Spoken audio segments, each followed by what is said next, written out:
Ejecutivo de Alames. Bueno, y todos nuestros compañeros alameños decimos son ciudadanos del mundo, ciudadanos de Latinoamérica, militantes sociales por el derecho a la salud. Pues bienvenido, Rafael, con todo gusto les dejo con Rafael. Gracias. Bueno, buenos días a todos y a todas. Vamos a comenzar esta presentación, que es uno de los grandes campos que mencionó Mario en su presentación ayer, que es el punto de vista de la medicina social respecto a la determinación social de la salud. La presentación va a tener dos partes. La primera es una presentación general sobre cómo vemos desde la medicina social la determinación social, y la segunda parte la va a dar el compañero Oscar Feo, que tratará de exponer cuáles son los grandes debates respecto a este asunto de la determinación social, que ya ayer Mario en términos muy generales nos había expuesto. Entonces, la presentación que les voy a hacer yo es una presentación muy sencilla, se llama La determinación social de la salud en 5 ideas. La idea es precisamente poner 5 puntos fundamentales que quede más o menos retenido cómo es que nosotros estamos planteando el problema. Entonces, la primera idea: los seres humanos, tanto a nivel individual como colectivo, somos resultado de 2 procesos. El primer proceso es el proceso de la vida, en un sentido de bios en mayúscula, ¿no? Somos seres vivos, somos seres biológicos, y dentro de nosotros se desarrolla un proceso extraordinariamente complejo mediante el cual reproducimos la identidad de todas las formas vivas en medio de otros tantos procesos de interacción con otros tantos seres vivos. O sea, somos bios con B grande, ¿no? Tenemos relaciones con otros seres vivos, relaciones de competencia, pero también relaciones de endosimbiosis. Actualmente los biólogos dicen que nuestra evolución no es nada más por selección natural y de lucha descarnada de unos contra otros, sino es también un proceso de cooperación entre los seres vivos, ¿no? Evolucionamos cooperando. De hecho, nuestras mitocondrias, por ahí dicen que son viejas bacterias que se metieron a las células. Ellas viven mejor y nosotros vivimos mejor con esas bacterias que les llamamos mitocondrias, y así evolucionamos, ¿no? De una manera más eficiente. Bueno, en este proceso, cada individuo o colectividad de individuos determinan la forma que asumirá nuestra vida. Por ejemplo, la posibilidad de desarrollar cáncer de mama en función de cierta configuración genética. Estamos hablando de sistemas sumamente complejos, y pequeños problemas que puede haber dentro de esos sistemas nos pueden generar el que en el curso de nuestra vida se nos desarrolle cáncer de mama, o también que en el camino nos topemos con algún virus que en su evolución se vuelve patógeno y acaba con nuestra existencia. Por ejemplo, el síndrome agudo respiratorio severo pues fue producto de un virus que cambió, que vivía en unos roedores civetas, si no mal recuerdo se llamaban, mutó y se volvió extraordinariamente agresivo para los seres humanos, y se desarrolló la posibilidad de esta enfermedad. Entonces estamos hablando pues de sistemas biológicos sumamente complicados, en donde no tenemos nada asegurado. Esta idea que decía Mario de las balas mágicas y los microbios que serían erradicados, en el plano estrictamente biológico, y nos estamos dando cuenta que es prácticamente imposible. O sea, no vamos a erradicar las enfermedades infecciosas. Vivimos en un enorme laboratorio en donde los virus también hacen lo suyo para sobrevivir, y de repente nos van a seguir pegando como nos pegan. O viéndonos más optimistas, pues la biología nos da la posibilidad de desarrollar una gramática infinita discreta y de volvernos escritores, ¿sí? O sea, este proceso complejo que es la vida nos abre posibilidades insospechadas, por ejemplo, de desarrollar nuestra creatividad en planos como este de la escritura, precisamente porque nuestra biología nos posibilita el desarrollar un lenguaje sumamente complejo. Bueno, pero el segundo proceso de la vida humana es el proceso social, y es un proceso extraordinariamente complejo también. Así como nuestro organismo es complejo, la organización social también es un proceso extraordinariamente complejo, y podríamos decir irrepetible, ¿sí? Irrepetible. Es un proceso único, donde están actuando muchísimas cosas. Bueno, tenemos interacciones en la colectividad, lo decía ayer el compañero economista, para producir y para consumir los bienes necesarios para la vida, y también de formación de instituciones, de culturas, etc. Entonces todo eso es este enorme proceso social. Esto determina también las formas que asumirá nuestra vida. O sea, nuestra vida obviamente no es nada más determinada por lo que sucede en el primer sistema de relaciones, ese primer sistema complejo BIOS, sino también por lo que ocurre en este segundo proceso. Por ejemplo, determinará si somos personas del campo o somos personas de la ciudad, porque nuestra sociedad tiene personas del campo y personas de la ciudad. Así está estructurada nuestra sociedad, cambiando y moviéndose, en fin, en un proceso extraordinariamente complejo que tiene que ser estudiado. Los médicos tendemos mucho a opinar de ciencias, no de ciencias sociales, tendemos a hacer lo que llama un autor mexicano sociología espontánea. O sea, nosotros no tenemos opinión de los hoyos negros o de los quarks o de estas cosas, pero no podemos vivir sin una opinión de la sociedad. Entonces los médicos hacemos sociología espontánea y pensamos que conocemos los procesos sociales y decimos, ¿por qué la gente tiene obesidad? Pues porque es muy comelona. ¿Y por qué la gente toma mucho alcohol? Pues porque es borracha, ¿no? Y así sucesivamente hacemos nuestra sociología espontánea de este proceso complejo, pero el proceso es extraordinariamente complejo, ¿no? Y requiere ser estudiado conforme las ciencias sociales. Entonces, este proceso social determinará si somos personas del campo o de la ciudad, determinará la profesión u oficio que nosotros ejercemos, y determinará también si en la desigualdad social somos poseedores o desposeídos. Nuestra sociedad está organizada de forma que hay poseedores de los recursos colectivos y desposeídos de los recursos creados colectivamente, y eso establece relaciones de pobreza y riqueza, de inclusión o exclusión, y de explotación o de ser explotador o ser explotado. Y esto determina nuestra vida. Entonces, queda clara esta primera idea. Tenemos dos sistemas muy complejos y nuestra vida está determinada por esos dos sistemas de sí muy complejos. La segunda idea es que estos dos procesos tienen vida propia, ¿sí? Pero a su vez están articulados. O sea, lo que pasa en un proceso repercute en otros procesos. Aquí les puse una imagen de un engranito, creo que giraba, tenía animación, pero ya no se deja. Bueno, se movía, si se mueve uno se mueve, ¿no? O sea, lo que está sucediendo en la sociedad está moviendo el engranito de lo que está sucediendo en el BIOS, ¿sí? Entonces, por ejemplo, nuestras propiedades biológicas del lenguaje y creación de instrumentos posibilitan las formas de organización social, ¿sí? O sea, si nosotros podemos generar ideas complejas y lenguajes complejos, eso va a posibilitar la organización social. Ajá. Bueno, entonces, si nosotros no tuviéramos esas posibilidades biológicas de razonamiento y de generación del lenguaje, no tendríamos organización social. Y lo social, de alguna forma, se vuelve cuerpo, se incorpora. O sea, la biología asume formas sociales en oposición a lo natural, ¿sí?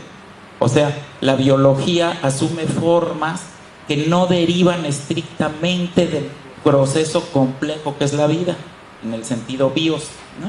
Es que en nuestra vida es las dos cosas, ¿verdad? Pero bios y la vida de la que hablan los escritores, los poetas, los sociólogos, etcétera, ¿no? Esta otra vida.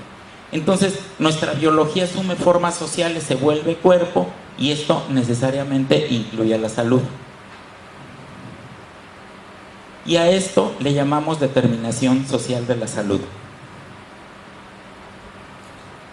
Entonces, según esta segunda idea, el proceso social en su lógica de movimiento va dejando huella en la biología de las colectividades y de los individuos a lo largo de la historia.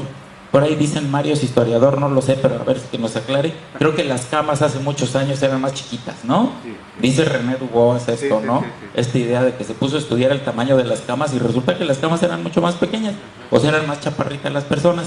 Y ahorita vamos a ver algunos datos de un estudio que hicimos en México sobre la estatura de las personas a lo largo de los últimos 95 años en nuestro país.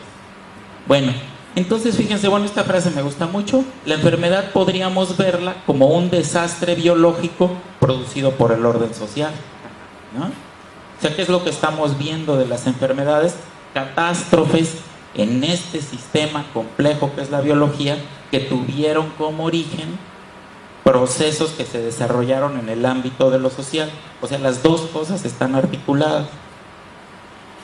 Permítame, aquí les hice un dibujito horrible, parece así como que necesito neurólogo, psiquiatra o no sé qué. Tenemos los dos engranes, ¿sí? Aquí tendríamos el engrane de lo social que se está moviendo todo el tiempo y que tiene sus explicaciones, ese movimiento tiene sus explicaciones y hay teorías incluso contradictorias, hay muchos paradigmas contradictorios en ciencias sociales. Tenemos esto que se está moviendo y en algunos puntos se puede articular con el sistema biológico y darle forma, ¿sí? Cuando hablamos de determinación social estamos hablando de esto. Pero ¿qué pasa si nosotros separamos los dientitos del engrane unos de los otros y decimos, no, pues aquí está la vivienda, aquí está la alimentación, aquí está el ingreso, aquí está la educación, etcétera, y esto influye en la salud? Los volvemos factores de riesgo y parece que estamos diciendo lo mismo, que los dientitos movieron esto. El problema es que ya no vemos el movimiento de los dientitos. Quedó separado de su lógica, ¿no? Quedó totalmente separado de la lógica. A esto le llaman determinantes sociales de la salud. A esto le llamamos determinación social de la salud. Entonces estamos hablando de cosas bien distintas. Entonces vamos a ver esto en un ejemplo muy sencillo de la estatura. Este es un estudio que hicimos en México en la Facultad de Medicina con los datos de la Encuesta Nacional de Salud. Lo que medimos es cuánto miden cada una de las personas según su edad. Todos sabemos que a los 20 años dejamos de crecer. Entonces, los que tienen 95 años nos revelan cómo se crecía hace 75 años, o cómo lograron crecer, o cuál era la estatura promedio. Y miren ustedes aquí lo que sucede. Tenemos en el primer par de líneas a hombres no indígenas y a hombres indígenas. Hace 95 años tenían, los indígenas estaban un poquito por abajo de los no indígenas. Y conforme fue transcurriendo el tiempo, la estatura promedio fue aumentando, pero fue aumentando más la estatura en el grupo no indígena en comparación con el grupo indígena. O sea, la brecha entre los dos se fue abriendo. En México muchas veces se ha dicho, no, pues es que los indígenas son chaparritos por genética. O sea, los oaxaqueños pues tienen el gen del chaparro y ya se amolaron. Pero no es cierto, ¿no? O sea, hace 75 años estaban más o menos igual y no aumentaron la estatura. Y esto es resultado de que un conjunto de procesos sociales se articularon con la biología y dieron como resultado esa estatura. En el caso de las mujeres el comportamiento es exactamente el mismo. Bueno, entonces va quedando clara entonces la segunda idea. La primera idea, tenemos esas dos dimensiones, esos dos procesos. La segunda es que están articulados al parecer de esta manera y no de esta manera. Esta es una simplificación, una reducción que hace como que el sistema social no existe. Existen casas, escuelas, pero sistema social, movimiento social no existe, ¿no? Entonces vámonos a la tercera idea. Existe numerosa evidencia empírica de que los procesos sociales y el comportamiento de las desigualdades en ellos involucradas tienen impacto en la salud de los individuos y las colectividades. Sobre desigualdad, inequidad e injusticia creo que va a hablar Armando. Vamos ahí a usar conceptos muy generales sobre este asunto. Pero bueno, hay mucha evidencia empírica de que los procesos sociales y las desigualdades que se generan dentro de esos procesos sociales tienen mucho impacto en la salud de los individuos y las colectividades. Entonces el ascenso y descenso de las enfermedades tiene un claro correlato histórico y social. Hay cambios en la incidencia solo atribuibles al cambio social. Por ejemplo, podemos decir que la diabetes tiene un componente genético. Bueno, pues sí, pero ¿explica eso la epidemia de diabetes en el mundo? Pues no, porque los cambios en el sistema biológico relacionados con la genética no se manifiestan en periodos de 30, 40 años. O sea, la gente no le transmite la diabetes a sus hijos en periodos de 20 o 30 años. Para que se generara una epidemia de origen genético de diabetes se necesitarían siglos, ¿sí? Entonces son estos cambios en los procesos sociales que los que podrían explicarnos la incidencia y no tanto muchos factores biológicos. Bueno, y otro elemento muy importante es que hay enormes desigualdades en salud que están relacionadas solo con el lugar que ocupan las personas en la sociedad. Entonces vamos a ver algunos ejemplos. Este es el mismo estudio, les puse aquí, fíjense, la prevalencia de desmedro. El desmedro es la baja estatura para la edad. Se genera por desnutrición infantil, sobre todo en los primeros 5 años de vida. Después se compensa un poco y ya no aumenta, pero es típicamente desnutrición infantil. Entonces, en la parte superior tenemos la prevalencia de desmedro en población indígena en México. Ven cómo disminuyó un poco y luego aumentó, pero en la población no indígena disminuyó muchísimo la prevalencia.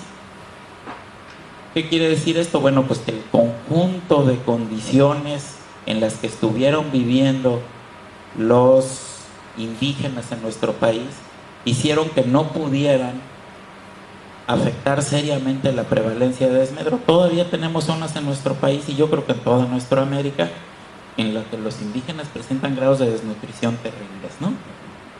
Entonces, evidencia empírica de estas enormes desigualdades e inequidades. El título del trabajo que hicimos se llama La inequidad por clase, etnia y género expresada en el desmedro, que bueno, pues es este problema que le señalaba Mario el día de ayer, o sea, la triple inequidad a la que están sometidas las personas por cómo es el proceso y las estructuras sociales en las que esas personas viven. Bueno, algunos datos terribles, ¿no? En Glasgow, en Escocia, la esperanza de vida de un hombre en las áreas más pobres es de 54 años, comparada con 82 años en un hombre de las áreas ricas. Esta diferencia es enorme. Esta diferencia fue publicada por el grupo de Michael Marmot y la Comisión de Determinantes Sociales de la Salud, pero es una diferencia enorme. La esperanza de vida de un hombre negro que vive en el Bronx, en Estados Unidos, es igual al promedio en Bangladesh.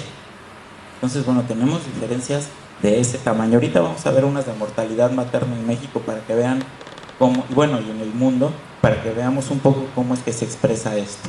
Aquí está, la razón de mortalidad materna por entidad federativa y zona indígena. Fíjense, Chiapas, Guerrero, Hidalgo y Oaxaca son 4 estados de nuestro país que tienen una proporción muy importante de población indígena. La razón de mortalidad materna es de 70, 70, 54, 58. Me decían que aquí en Paraguay es como de 80 en global, ¿no? Bueno, tenemos entidades del norte del país que tienen mucho más recursos y la razón es de 28, 27, 23 y 17. Pero cuando se analiza la mortalidad materna dentro de estos estados, diferenciando la zona indígena de la zona no indígena, vean lo que sucede en Guerrero. Tenemos una mortalidad materna de 283. Eso es enorme, está muy por arriba del promedio latinoamericano. De forma que los promedios nos esconden situaciones polares verdaderamente terribles que tenemos que ver. De hecho, vean ustedes, 283 es 10 veces más y casi 15 veces más que uno de los estados ricos de nuestro país, que es Baja California Sur, que tiene apenas 17. Entonces son como evidencias empíricas de estos destrozos biológicos producidos por el orden social. Aquí tenemos de la Encuesta Nacional de Salud de nuestro país en México, la prevalencia de diabetes según nivel de escolaridad. Ven ustedes cómo existe un clarísimo gradiente entre la prevalencia de los que tienen ninguna escolaridad a los que tienen licenciatura, maestría y doctorado. Y no es precisamente porque estos sí sepan qué comer y estos no sepan qué comer. O sea, hay un conjunto de condiciones en las que viven las personas con baja escolaridad en nuestro país que les aumenta notoriamente el riesgo de enfermar y de morir. Por ejemplo, la medicina social está retomando algunas ideas relativas a esto que se ha llamado en el mundo la obesidad de la pobreza. Antes teníamos una pirámide nutricional que decía, bueno, pues en nuestros países la mayoría pobre presenta desnutrición, la minoría rica tiene una buena nutrición, no están desnutridos, crecen más, por eso están más altos. Pero esto ha cambiado, se ha formado, en lugar de este triángulo se ha formado como un rombo. Entonces en la parte de hasta abajo tenemos a los desnutridos de siempre, nuestras poblaciones indígenas, los más pobres de las ciudades. En la parte intermedia del rombo lo que tenemos es una inmensa masa de personas cuya dieta tradicional ha sido destruida por los cambios urbanos, y no por los estilos de vida individuales, sino sobre todo por las grandes empresas transnacionales que producen los alimentos. En Europa y Estados Unidos, déjenme decirles, que el 70% de las calorías que consumen las personas vienen de productos alimentarios industrializados. Llegaron al tope. O sea, ya después de eso la gente va y compra sus tomates en el mercado y ya no va a comprar tomates en lata, o sea, les salen más caros y no tiene caso. Entonces, ¿qué están haciendo las transnacionales alimentarias? Se están expandiendo a los países en desarrollo que consumen entre 30 y 40% de su comida de productos industrializados. Se les puede subir hasta el 70%. ¿Y qué es lo que está sucediendo en nuestros países? En países como México, una terrible epidemia de obesidad, ¿sí? Y aquí es importante recordar esto. Esto parece así como que no tiene lógica, pero sí tiene lógica. Por ejemplo, en nuestro país, el Congreso de la Unión, los diputados y los senadores acaban de reducir, fíjense bien, de reducir el impuesto a lo que llamamos refrescos, o sea, las bebidas gaseosas con alto contenido de azúcar. Y México es el primer lugar en el mundo en consumo de esas bebidas. Y es uno de los primeros lugares del mundo en obesidad y obesidad infantil. Bueno, ¿qué lógica tiene eso?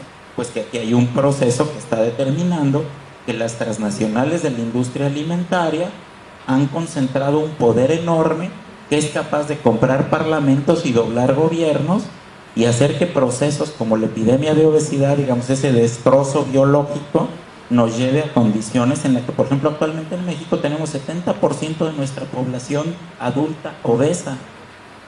Las autoridades sanitarias dicen, ya, logramos detener la epidemia de obesidad porque ya no subió de 70% la prevalencia de personas con sobrepeso y obesidad. Y el pensamiento crítico les decimos, ¿y a poco pensaban que podían engordar al 30% restante? Ese ya no se va a dejar engordar, ¿no? Ya no quiere. Lo que sí está sucediendo es que ese 70% con sobrepeso y obesidad está aumentando la proporción de obesos y disminuyendo la de sobrepeso. O sea, estamos adoptando el patrón de Estados Unidos, en donde hay unos grados de obesidad enormes, ¿no? O sea, hay distintas formas de seguir engordando a la población. Engordando más personas o engordando más a cada uno de los que ya están gordos. Llegamos al tope en el de engordar personas y seguimos con lo otro. Y no tiene otra explicación que esto. El poder enorme de las transnacionales alimentarias que producen mucha grasa, muchos hidratos de carbono y calorías y mucha sal. Pues tenemos epidemia de obesidad, epidemia de diabetes y epidemia de hipertensión. Bueno, otras manifestaciones de este asunto. En Estados Unidos las tasas de lesiones ocupacionales fatales y no fatales son de 5.2 y 39.6 por cada 100,000 trabajadores. En México, 3 veces más altas, ¿no? O sea que los trabajadores mexicanos somos muy brutos y metemos la mano en la máquina donde no debemos, ¿o qué pasa? Pues no, son un concepto que tenemos en las ciencias sociales que se manejó ayer por parte del compañero Luis Rojas, es correlación de fuerzas. O sea, y dependencia, conceptos clave de las ciencias sociales, ¿no? Correlación de fuerzas, dependencia. En Estados Unidos los trabajadores tienen más fuerza. Se han movilizado, han construido organizaciones, han exigido reglamentación de los procesos de trabajo.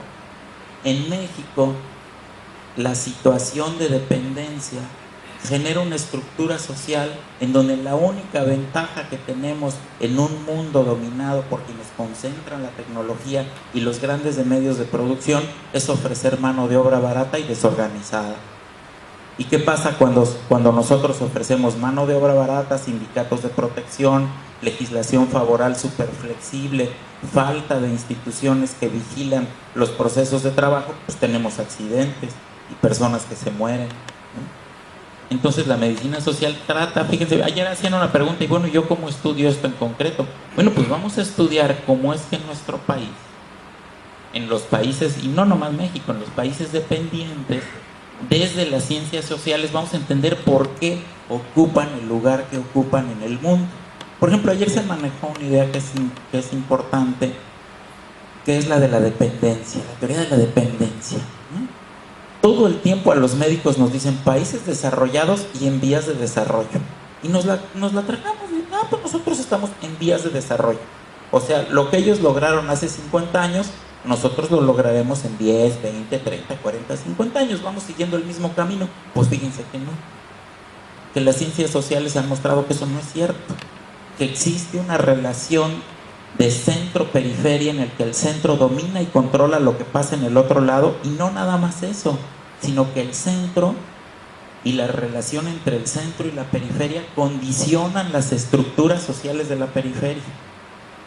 De la dependencia no se sale tan fácil. Y por ahí déjenme que me disperse un poquito, algún autor latinoamericano dice que para acabarla de amolar, en nuestros países tenemos una lumpenburguesía, ¿sí?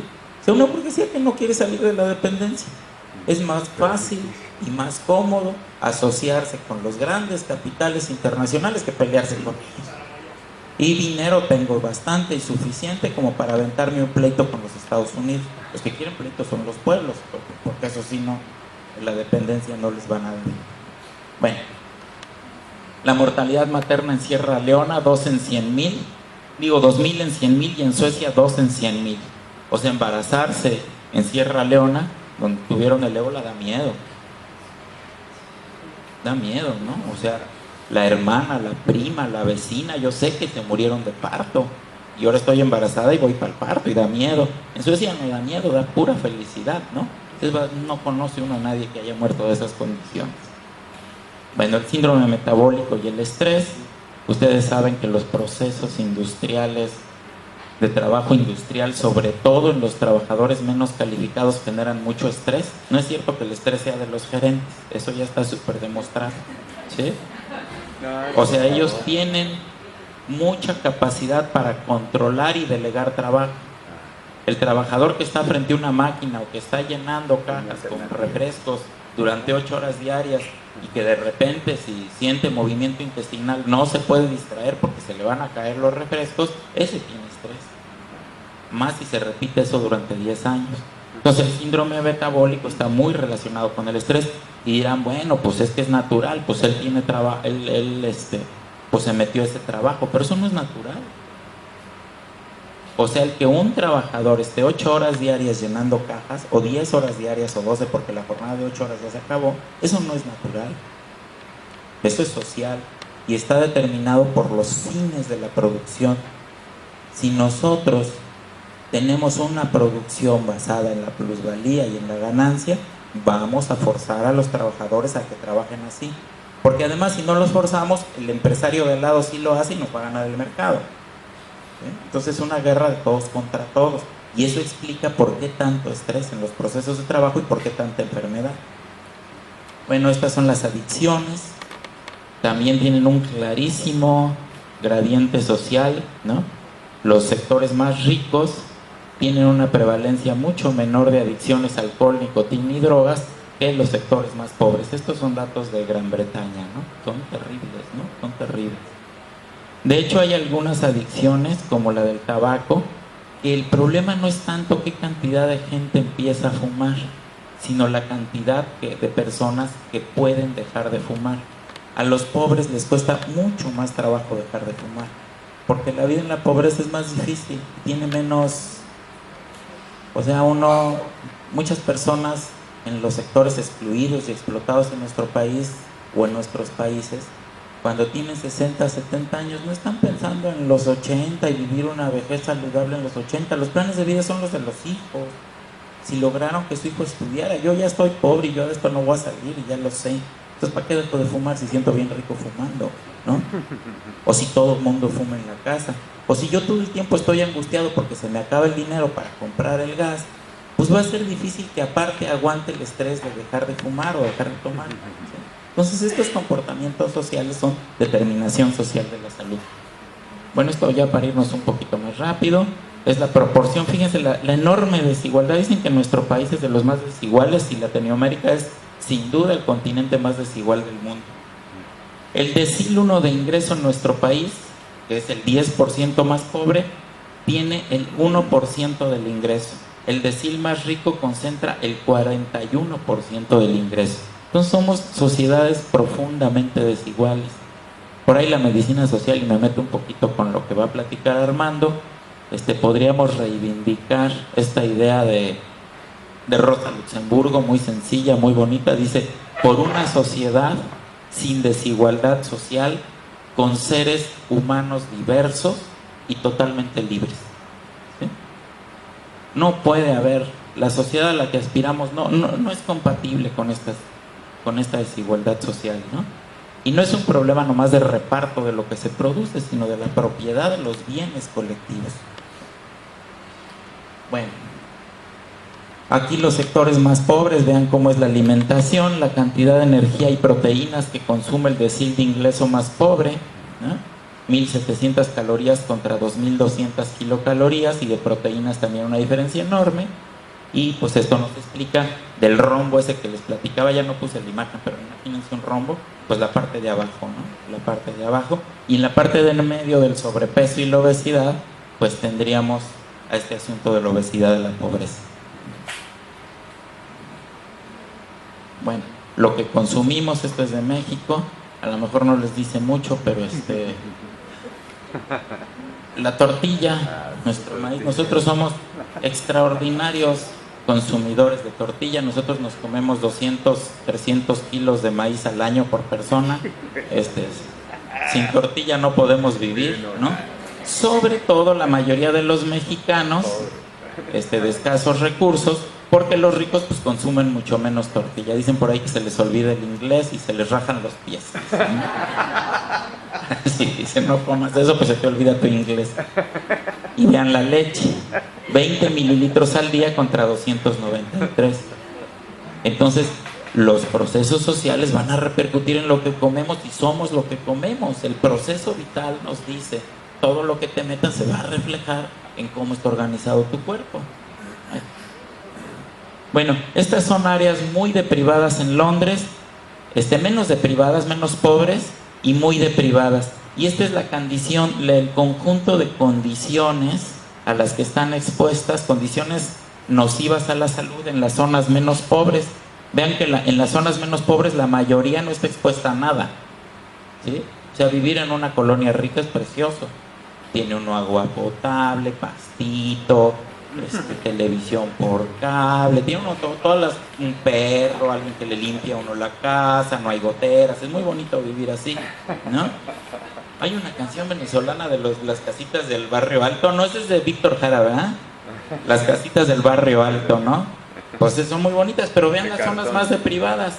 La mayoría tiene 3 o 2 o una condición de riesgo, y eso va a repercutir en la salud. Estos son estudios que se hicieron desde la epidemiología social europea que hace esto, ¿eh? O sea, ellos no explican mucho por qué pasa esto, pero sí denuncian que pasa. Y ya con eso pues nos damos por satisfechos, ¿no? Que digan por lo menos qué pasa. Bueno, estos son, fíjense bien, la vida, la expectativa de vida. No vamos a hablar de arriba para que nos dé tiempo, la de abajo. La expectativa de vida libre de discapacidad en zonas muy deprivadas y en menos deprivadas, menos ricas y más ricas. Y esta es la edad de la jubilación. ¿Qué nos dice? Que cuando nosotros nos jubilamos, si vivimos en una zona pobre, la mayoría de nosotros, o prácticamente todos, ya estamos discapacitados. O sea, esta idea de que vamos a llegar a la jubilación para disfrutar la vida, pues fíjate que no. Porque ya no tienes que trabajar, pero ya el trabajo te lastimó y ya eres discapacitado. En cambio, si tú vives en una zona rica, pues puede que sí te toque, seas de todo este sector, que, bueno, la línea de la jubilación actual es esta, la de arriba es en el futuro. Entonces, todos estos sí les va a tocar llegar sanos a la jubilación, ¿sí? De forma que, pues, en ciencias sociales podemos decir que todos los seres humanos somos iguales, pero unos son más iguales que otros, ¿no? A otros les toca, pues jubilarse en condiciones de enfermedad. Y eso es muy importante, ¿no? Para nuestras vidas es sumamente importante. Todos nosotros pensamos en eso. El día que me retire y pueda hacer lo que yo quiero, pues ya no vas a poder, porque estás malo, ¿no? Estás discapacitado. La mortalidad infantil, este es un estudio muy interesante que hicieron en una ciudad brasileña de Pelotas. Allí en México cada vez que pasa eso se ríen. ¿A quién se le ocurre ponerle una ciudad Pelotas? Pero bueno, Acá Armando que nos explique. Armando que nos explique a quién se le ocurrió ponerle así a esa ciudad. Pero miren, los niños con ingreso bajo y ingreso alto, vean la mortalidad infantil, ¿no? Cuando tienen bajo peso al nacer, no es lo mismo tener bajo peso al nacer y ser rico que ser pobre, ¿no? Hay otro conjunto de condiciones que van a afectar, ¿no? Y esto normalmente la epidemiología, que ni siquiera los determinantes sociales ve, es ciega ante esto. Este estudio es un estudio muy importante, muy interesante, que nos hizo ver que la vida se vive totalmente distinto según el lugar que ocupe uno en la sociedad. Bueno, la cuarta idea, ya me voy más rápido. La producción social de la enfermedad y las desigualdades sociales con que se presenta entre clases sociales son una expresión de la injusticia que vivimos. Entonces, la determinación social de la salud tiene un componente ético, político, inherente, ¿sí? Ahí por ahí dice, no sé de quién es esa poesía, pero dice: maldigo la poesía que no toma partido hasta mancharse, ¿sí? Bueno, la canta Paco Ibáñez, pero no sé si es de Miguel Hernández o de quién es. Entonces podríamos hacer un paralelismo y decir: maldigo la epidemiología que no toma partido hasta mancharse, ¿no? Porque con estas cosas uno no puede fingir que no existen, uno no puede hacer epidemiología, sí, uno no puede hacer epidemiología aséptica, ¿no? Hay una discusión entre Jaime Breil y los epidemiólogos sociales de los que hablaba Mario Hernández, en el sentido que Jaime Breil les dice: epidemiología social, ¿y qué hay de otra? Hay una epidemiología no social, ¿no? O sea, porque si tú lo que quieres es explicar el hecho epidémico, es decir, cómo se comportan las enfermedades sobre la población epidemos, pues tienes que entender lo social, no hay de otra, ¿no? Pero la epidemiología se transformó en un instrumento de apoyo a la clínica que buscaba nada más la etiología, la causa inmediata. Pero eso no es en realidad epidemiología, es aplicación del método epidemiológico para identificar la etiología. Pero el objeto grande es otro. Degeneran el lenguaje. Degeneran el lenguaje. Claro, degeneran el lenguaje. Yo creo que Oscar les va a hablar bastante de cómo usan nuestras palabras para darle sentidos opuestos a los que nosotros queremos. Fíjense que en mi escuela, en la Facultad de Medicina de la UNAM, hicimos un concurso de carteles, y miren el cartel que hicieron unos alumnos en la materia de promoción en el ciclo de vida. Dice: aprende a mirar más allá de lo que quieres ver. La desigualdad social daña nuestra salud, ¿sí? Entonces, ese es el componente ético-político que tenemos en nuestra medicina social, ¿no? La determinación social implica no nada más un estudio como si estuviéramos estudiando las relaciones entre Neptuno y Plutón, que no nos afectan gran cosa, o bueno, a lo mejor sí, pero no sé. Esto tiene en el centro una eticidad y una politicidad muy importante, ¿no? Bueno, acá la Comisión de Determinantes Sociales de la Salud lo formuló así.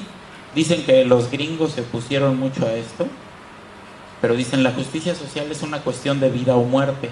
Afecta el modo en que vive la gente, a la probabilidad de enfermar y al riesgo de morir de forma prematura. Aquí el problema es que entendemos por justicia social, pero de que nos sentimos, de que los pueblos del mundo se sienten injustamente tratados, creo que tenemos suficientes evidencias para decirlo, ¿no? Vivimos en un mundo en donde, como dicen estos del Ocupa Wall Street y todos esos, el 1% de la sociedad decide sobre el 99%, y por lo general decide mal, no por lo general, que siempre decide contra el 99%, ¿no? Decide por sus intereses y no por los del 99%. Bueno, la quinta idea, ya para terminar: la producción social de la enfermedad y las desigualdades sociales con que se presenta entre clases sociales tienen distintas explicaciones según la teoría y los conceptos sociales que se usan. Esto lo va a desarrollar mucho más Oscar, déjenme nada más puntearlo. Aquí tenemos la idea de Marmot. Marmot dice que la enfermedad es producto de una causa próxima, que la causa próxima tiene una causa intermedia y la causa intermedia tiene una causa distante. ¿Han oído hablar del término de la red de causalidad?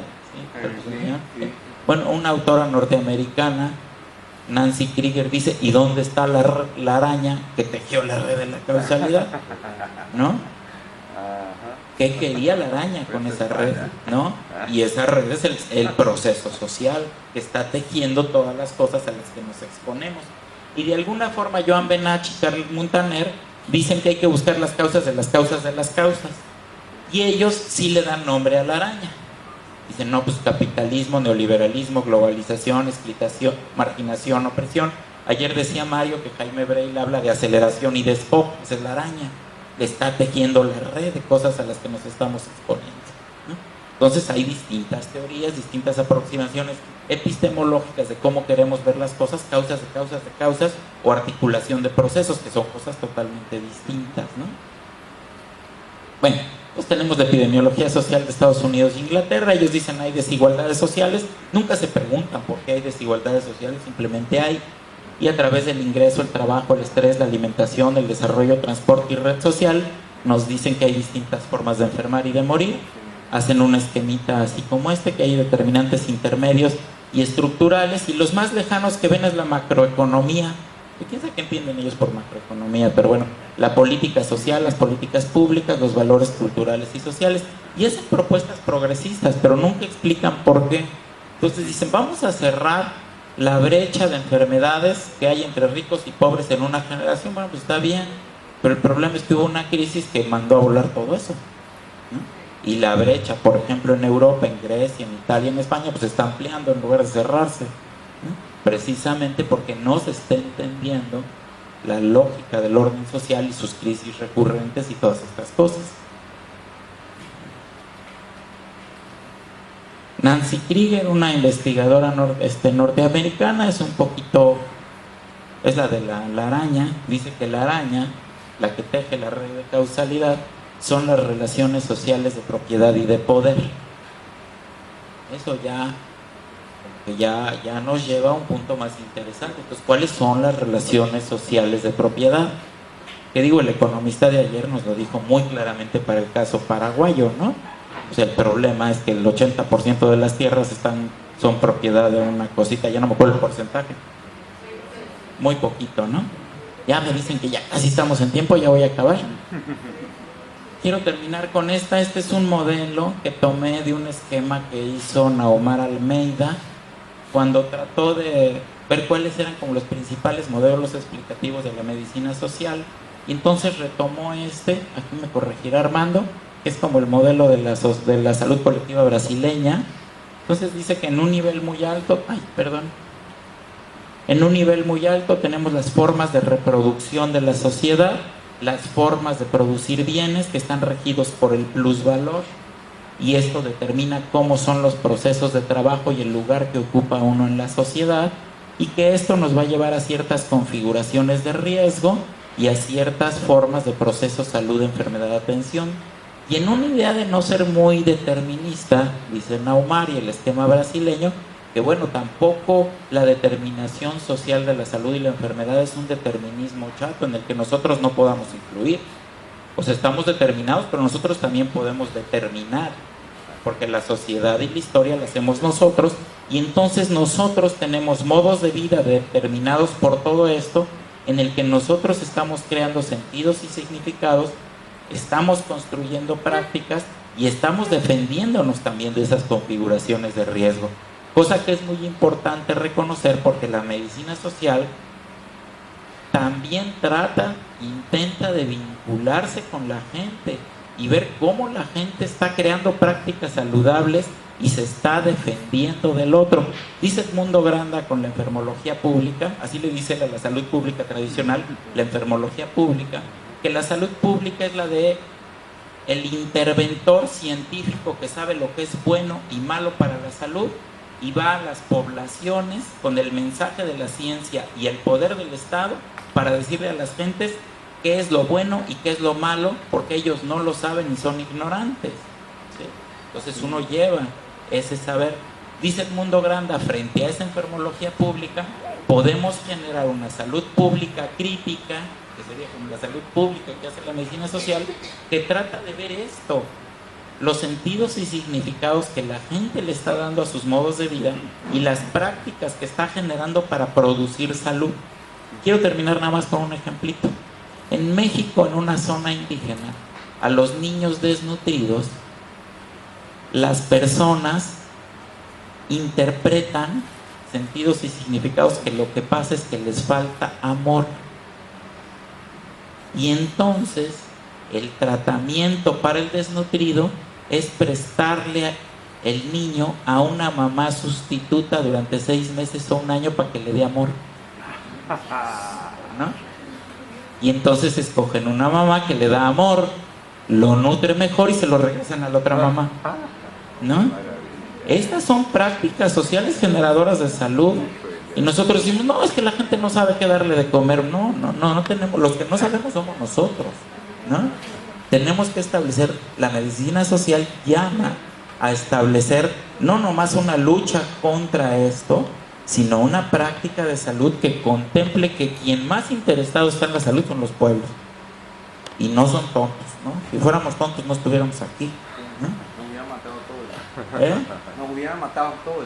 Pues incluso los europeos tampoco son tontos, ¿no? Pero somos iguales, pues, nomás que unos más iguales que otros. Bueno, entonces terminamos nada con esto.